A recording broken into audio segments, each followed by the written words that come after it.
Hara, dito ka na mag-aaral. Magta-times ako. Oo nga eh. Dali-dali lang ng problema. Eh, yun yung room namin. Second floor. My goodness, yun yung room namin. Nang ako'y high school. Fourth year? Yep, section 7 kami. Para. Ate. Ate, halika. Halika. Then, yan yung ano namin, pag nag-flag ceremony kami. Oh goodness, ang tagal ko nang di nakapunta. Mama, nalilito na ako. Ayan, anak, oh. Yun yung room namin. Tapos, ayun yung, alika. Kasi section 3 kami ng ako third year. Doon kami. Doon. Wala na yung oval. Yung oval is yung bilog na malaki. Doon kami tumatakbo before.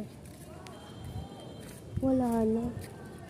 Eh, ano yun? Wala nang room doon. Ay, mayroon pa. So, ito. Huwag kami sila mga tanim-tanim. Okay naman.